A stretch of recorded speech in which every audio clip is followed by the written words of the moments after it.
Well, I'm Reed Evans. I am the Mississippi State University Extension 4-H Shooting Sports Coordinator, and today we'll be discussing the Western Heritage Project. This is one of our newest projects in the 4-H shooting sports of all the disciplines. We've started here in just the last several years here in Mississippi with this project, and this past year in 2023 we had our first competition, state level competition. So we've got a lot of high aspiration for this this program, and this competition is a lot of fun. But today with me I have Mr. Bert Sanders. He's our Level 2 State 4-H Western Heritage Coordinator, or State Level 2 Certified Instructor, and he's kind of been the main man behind this whole program, kind of getting it kicked off here in Mississippi. All right, Bert, go ahead. And the Western Heritage Project is a living history project. When I say living history, we actually go out and live the parts between 1860 and 1900. We go out and we do period correct firearms, period correct clothing, and we'll do a period correct test at the end during the competition. The competition, we do a 3-part competition. We do a interview, which is public speaking. Then we do a written test. Then we actually get to go out and shoot firearms. The firearms we shoot is pistols, single action revolvers, lever action rifles, and either single barrel or double barrel shotguns.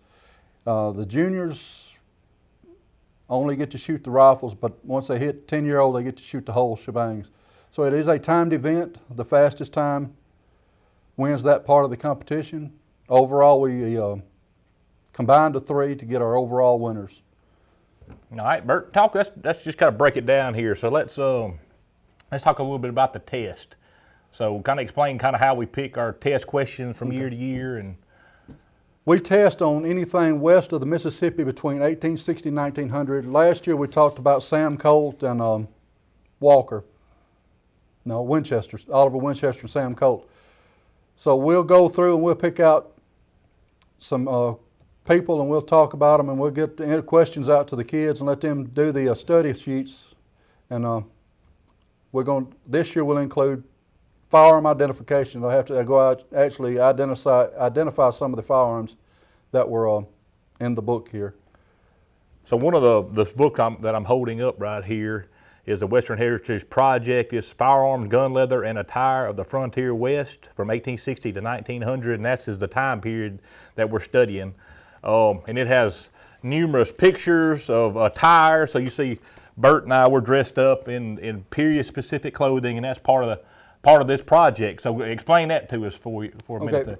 During the interview process, the interviewees will have to actually tell their attire and how it is period correct to the 1860 to 1900, and they'll interview their life from the time up to where they are in persona, what their daily activity was, the trials and hardships they had out on the range, wherever they was at. So they can pick they can make their own persona, or they can pick a character right from history right to discuss and part of that public speaking. So that's a whole lot more to this, and that's why I like it so much. Yep. I guess there's a lot more to it than going out there and just punching paper. I guess just shooting like some paper, other disciplines and all. Which there's a lot to that too. But this is a lot of fun. A lot of like he said, a living history.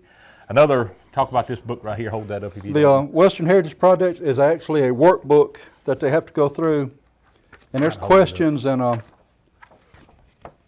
it's almost like a homework that they get to go homework and do. So it is more of a project than the rest of the shooting sports aspect of it, where you just go out and shoot a piece of paper, add your score, and go home.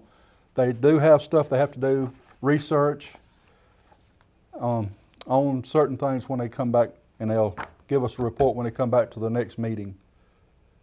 Okay, so we've discussed the attire, the test. So there is a shooting part of it, like Mr. Burt mentioned. So they don't shoot paper, they shoot metal targets. Explain that if you would, Mr. Burt. We shoot steel targets. Steel targets. AR 500 steel. It is an instant gratification. When they hit it, it'll ding, they'll hear it, and you see smiles across their face from right to left. They know they've hit it. It's not like the piece of paper you go down there, well, did I hit it or not? I mean, as soon as they pull the trigger, they can know if they hit it or not. We shoot rifle is a left target. It's a smaller target at about 15 to 20 yards. This is the pistol target. We shoot it at 10 to 15 yards, and the shotgun target is a little bit different. We shoot it at 10 to 12 yards, so it's not like we're shooting great distances. We're shooting where they can actually achieve and hit the targets. I mean, we're trying to build them up. We're not tearing them down, trying to make a target go out there 50, 60 feet and they miss it. So we want to make them a positive impact on them each time they pull the trigger. So discuss the rifles that they would use, and the rifles, pistols, and shotguns. The pistols are a single action revolver. We're shooting 22 rifles only right now, 22 long rifles right now. The lever action rifles is basically what we've been shooting, the Henrys, Winchesters, that nature. The shotguns. There's one 22 rifle. It's the Browning, the only Right. 22 rifle lever action that's got a short action. That's Right. not it's illegal. not permitted in Right. this competition here. The short stroke is what they call it, and we can't use them. It's got to be period correct. The short stroke didn't come in until 1920 something, so it's out of the period. The shotguns, we're mainly using coach guns, little short 20 gauge or 12 gauge double barrel side by side. Although the 94 pump Winchester with the hammer exposed is legal, they can use it, but most feasible is the side by side shotguns right now. So they shoot 10 shots with the rifle, 10 shots with the pistol, 2 pistols, 5 shots in each pistol. And depending on the shotgun, you shoot till you miss. I mean, you shoot till you hit. If you miss, you reload and you shoot again. They got to hit it twice, right? Got to hit it twice. Got to hit it twice. So, I mean, it's a continuation on it. If they miss the first shot, they have to keep going till they hit it on both targets. And on this, that shooting part, like he said, is timed. There's a coach, certified coach, literally from me, to Bert right here, right there with them the whole time, and they have their firearms on tables. So they have rifle, the 2 pistols, and they're on separate tables, and they go from one to the next. One of the main concerns when we first brought this program to the state was safety.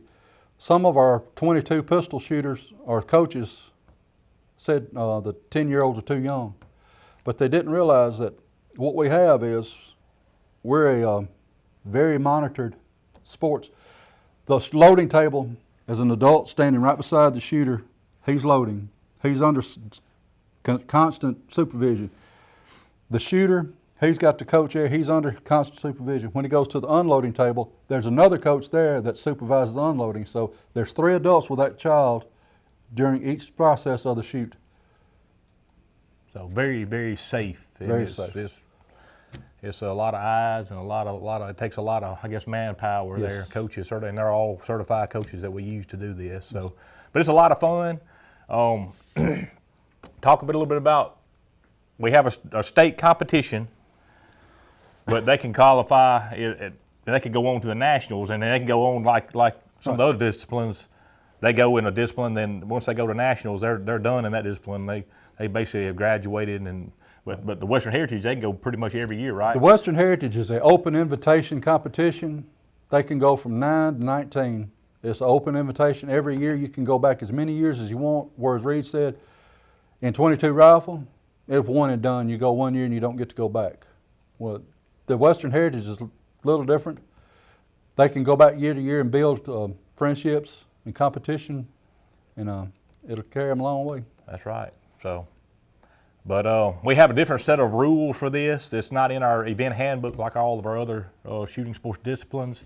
We have our own set of rules, and it's actually this past year, our state competition, I guess even going forward, it'll be a separate event. It won't be held like in the spring like most district competitions are across the state. We held ours last year in the fall, and this in 2024 we're planning on having it in the fall as well. Right. So, anything else you'd like to say? Like I say, it's umbrellaed under the shooting sports, but it's almost a separate entity altogether because we do everything so much different than what normal shooting sports does. All right.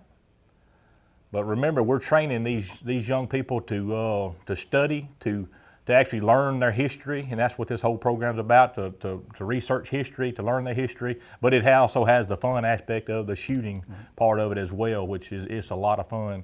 But I just encourage you all to get involved with it and check it out, and I think you'd really like it.